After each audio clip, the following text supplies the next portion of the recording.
y'all, I'm Taryn with Sowing the City, and today we're doing an updated garden tour. I'm not sure what week this is, but all I know is things are growing and things are changing, so let's get started. So we're gonna start with this bed. Last week, I don't think these vines were even this big. They've gotten, longer within this 7-day span. So these are sweet potatoes. This is a sweet potato bed. I put, I think 3 sweet potato slips in here. And for those of you who aren't aware, that's how sweet potatoes grow. You get a sweet potato, and like, if you've ever seen a potato that starts to get like little vines sticking out of it and leaves growing out of it, it looks weird. That's a sweet potato vine. You put that in the soil and it grows more sweet potatoes. So sweet potatoes don't just grow like with the seed. That's not how they grow. They grow with a root, and you put that root in the ground and it grows more potatoes. So that's what we have here. The leaves are looking really nice. As the season goes on, it'll get more full and the vines will spill out of the bed and it'll be a complete mess. But that's what I like. So it takes about 3 months for these to grow. So we have about 2 months left, 2.5 months left. All right, let's keep going. All right, this bed right here, man, this is one of our watermelon beds. I believe I said last week, these are our most important crop of this season. Granted, we love all of our plants, but these watermelons, we're serious about it. So we have about, I think 5 plants in here total. I think what I have in here is a mixture of Jubilee melon and Crimson Sweet. I think that's what these are. Crimson Sweet and Jubilee all mixed in here, okay? And we have 5 total, and they're doing really well. The vines are just growing and they're getting much bigger. It's taking over the entire bed, to be completely honest. But I'm really happy about it. We do have some marigold plants, stuffed in here all over. Marigolds are a great companion plant, and they help, to attract great pollinators and push away the bad ones. But I know you're probably wondering, like, what is this big thing that I'm seeing right here? Like, what is this? Honestly, I'm not sure exactly what variety this is, but I do know that it is a squash, as you can see here and right there somewhere. We didn't plant this, okay? This squash volunteered in our garden because I used some compost, and that compost had some seeds that hadn't deteriorated or broken down is a better word to use. The seeds hadn't broken down completely, and so you put them in our soil and they just germinated. So we have 1 winter squash plant of some kind, but we also still have all these vines, and we have some watermelons in here. We have a baby watermelon right there. Yeah, so it's just pretty cool, y'all. I'm gonna take you to the next watermelon bed. All right, so this is our second watermelon bed, okay? And as you can see, it's also stuffed. We even have some volunteer tomato plants.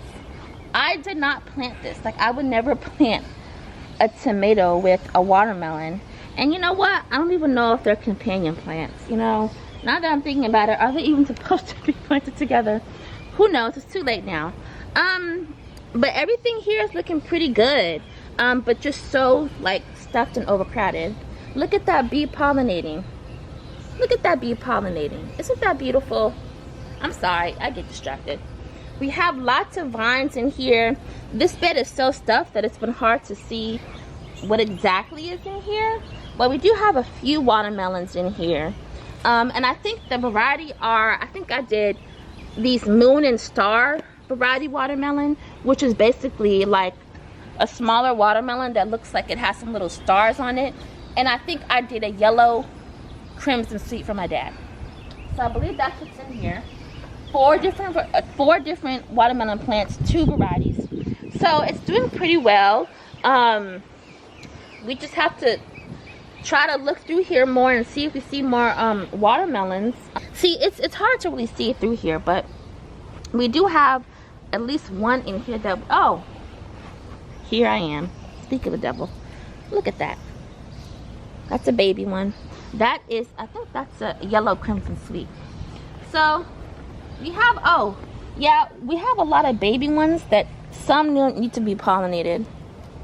Yeah, so we are getting a few, and my dad and I keep telling ourselves, we know that there's a really big watermelon hidden in here. We just haven't found it yet. Like, we are certain of that, but we'll find it in due time. Okay, now I have some really good news. I'm like super happy to tell you this. Remember in my last tour video, I was like, oh my gosh, you guys, this area, I don't know what to do with this area. It's getting attacked by whiteflies. Look at it now. Look at it now. And I was so worried. My dad was right. Cameraman is my dad. He was right. He said, don't worry about it. We'll take care of it like we did our research, and it'll be fine. And he was right, because look, I'm in love. Okay, so we have lots of tomatoes, as you can see, like just clusters of tomatoes. There are different varieties. I think mostly it's Cherokee Purple and Stripey. I think Stripey, Beefsteak, and Cherokee Purple. And what is it called? Some other one. Purple. Oh, there's another one that's also a darker tomato variety that I have in here. But yeah, it's 3 different varieties. Most of them being the darker variety, beefsteak tomatoes. So now, what we're honestly waiting on is for them to ripen. That's what we're waiting on. They're starting to grow, but they haven't ripened yet. Now, granted, I do know beefsteak tomatoes do take longer to ripen, so I just have to be patient. But I'm just so pleased with how it's looking. I'm forever grateful. And we have used some of these for fried green tomatoes. So if you like fried green tomatoes, you can literally take any variety of tomato, okay, and just take it when it's green and fry it up. You don't have to choose a certain variety if you want fried green tomatoes. So that's what we have been doing with some of them, okay? All right, let's go. All right, so now we are in the fruit tree section. There's not much going on with the fruit tree section, so I'm just gonna give you a brief overview. Basically, what happened was, we have a lot of native fruit trees, as we should, right? We put them in the greenhouse this past winter, and we actually learned that they are supposed to have some cooling hours, because they need like certain cool hours so that they can produce the right fruit for the summer. But they got so hot in the greenhouse that they flowered early, and we only got one native fruit tree to produce fruit, and that was our peach tree back there, but it already produced for this season, and we're not sure if it's going to produce again. So the rest of our native fruit trees are just chilling out, looking good and healthy, which is fine, because we're going to keep their native trees out here from here on out. They're not going in the greenhouse. So we're hoping that next season it gets enough cooling hours so that next summer it will actually produce more fruit. Oh, we do have some tropical trees here. These 2 trees right here are, one of them's a lemon lime and one of them's a lemon, Meyer lemon. They're looking really healthy, but no fruit. My dad saved these trees because they were looking kind of dead, honestly, because our winter was so cold. But he cut back the dead branches and just let the pretty branches, or the healthy branches, grow. And that's what you have here. Okay, let's go to the other section. Okay, this is our squash bed. Well, this bed is actually full of squash. The other bed had 1 volunteer squash. This is a bed dedicated completely to squash. Okay, so we have 4 different, well, technically we have 2 zucchini squash and 1 yellow squash and 1 butternut squash. Okay, so 3 different kinds of squash varieties. We've gotten some plants, some fruits from all of these plants, except for the butternut squash. The butternut squash is still taking some time to grow, which I could imagine, because those do get a little bit bigger. I think we have 2 butternut squash actually growing on that plant, so that's fun. But we have gotten quite a bit of zucchini squash. We also have gotten a little bit of yellow squash, And we also got, yeah, just zucchini squash and yellow squash so far. So I will be excited to try my butternut squash. And we also have a few marigolds stuffed into here as well. I try to make sure that I keep healthy companion plants mixed in with all of my squash and watermelons, because that helps to try to deter the bad pests and attract the good pests. And it just looks so beautiful. I'm just so happy with how it's looking. All these pretty leaves. Let's keep going. Before I get to my last raised bed, I wanted to give you a look at what's behind me. So these are looking a little bit better than they did last week as well. Not super great, but not terrible as they, you know, used to look. We did have to take out two. This is our other tomato section, if you can't tell. We did take out 2 of these tomatoes, but I did buy these little tomatoes from a local nursery. Now they are pretty leggy, so when I do plant them, I'll have to deal with that, and I do need to water them. But I think if I plant them, they'll do something for me. But overall, this is looking pretty good. We've gotten, I apologize for the noise in the back. We've gotten a few harvests from these tomatoes already, which is why they look kind of bare right now.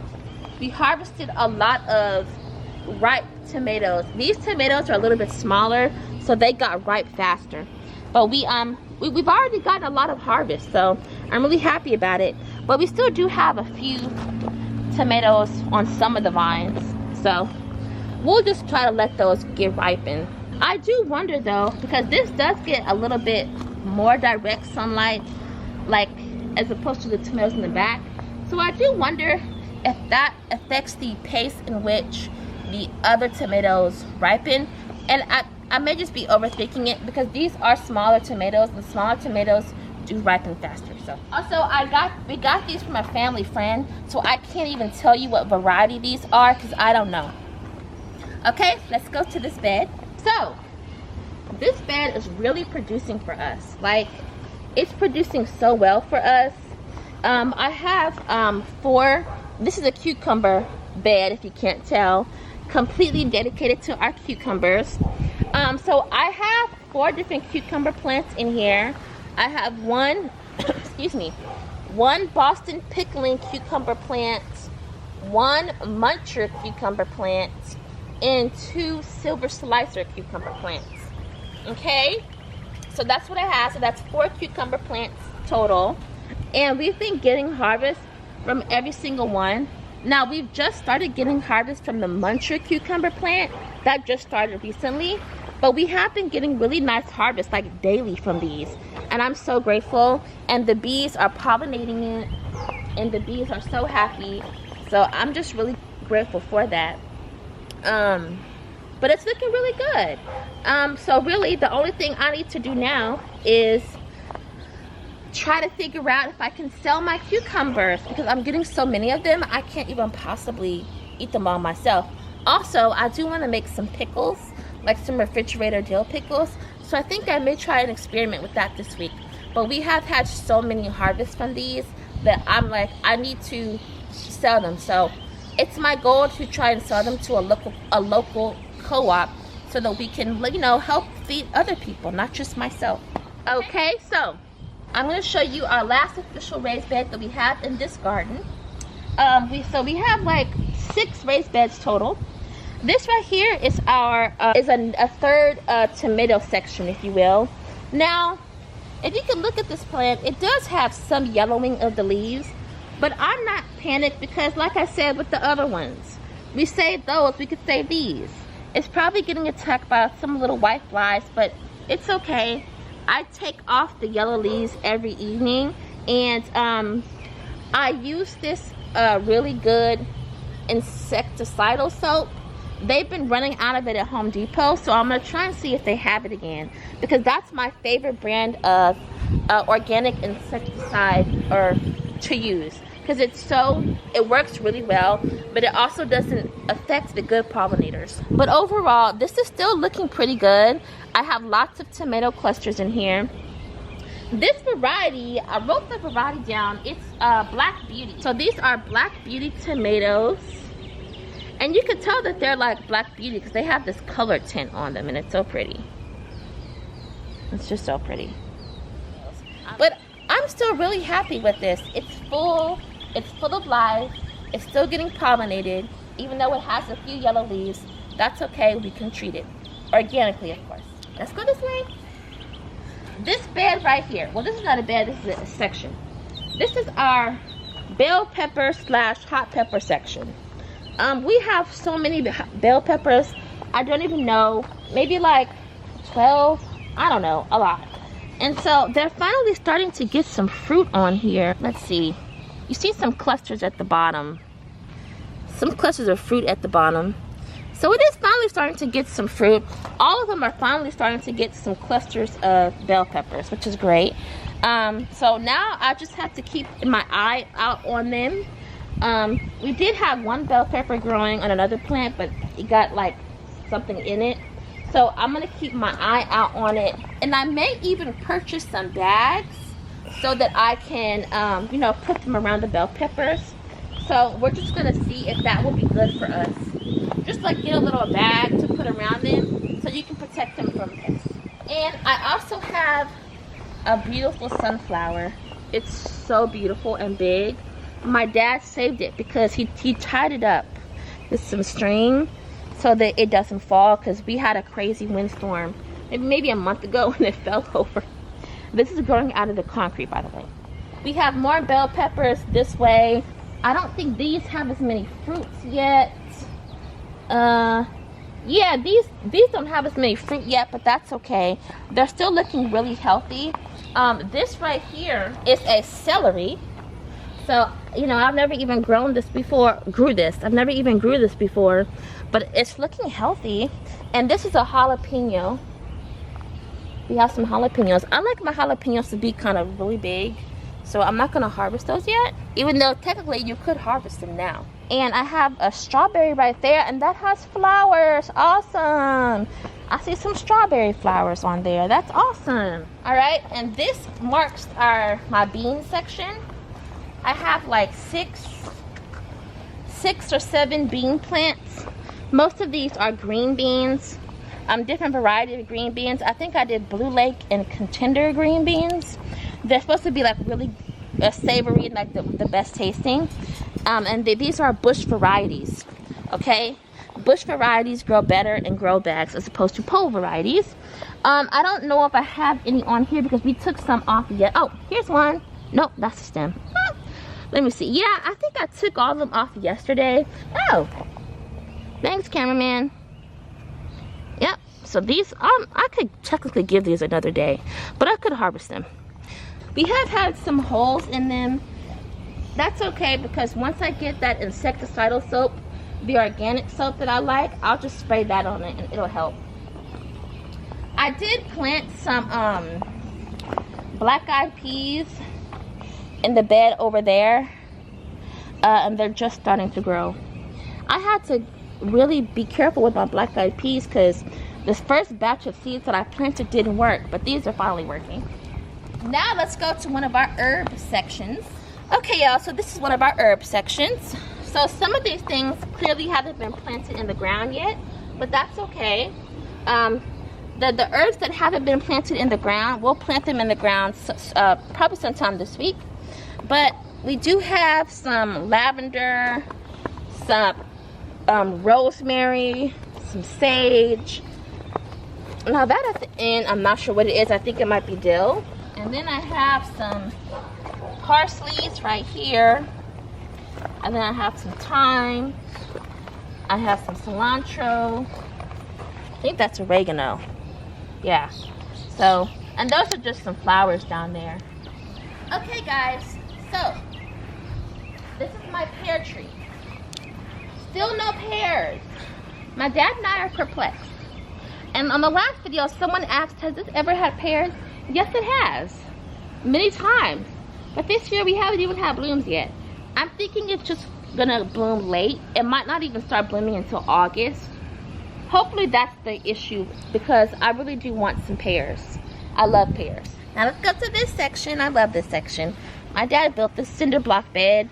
It's like super, oh, my basil. I have to remember to put that in the soil. I bought that, by the way, obviously. But this is just a mixture of pollinator-friendly flowers, herbs, and tomatoes. So yeah, this is the other okra right here. And we have another zinnia that I grew some seed. But I think these two right here are weeds that I'm gonna cut back. Sometimes weeds can look like flowers. But overall, this is looking pretty good. I did plant some sunflowers, like in the mix right there, but they're still really small. But overall, I'm happy with how everything's looking. And we don't have any okra yet because it's still just now starting to grow. But we will have okra soon, which I like because I like to make my gumbo, okay? And I need okra for my gumbo. Well, y'all, that's it for today's garden tour. We're gonna be done with this video because it's hot out here. I hope you thoroughly enjoyed it, and if you did, don't forget to like, comment, and subscribe. You can also share this video if you feel inclined to do so. But don't forget, no matter what you're going through, no matter how stressful your day is, remember, just keep sowing. Bye.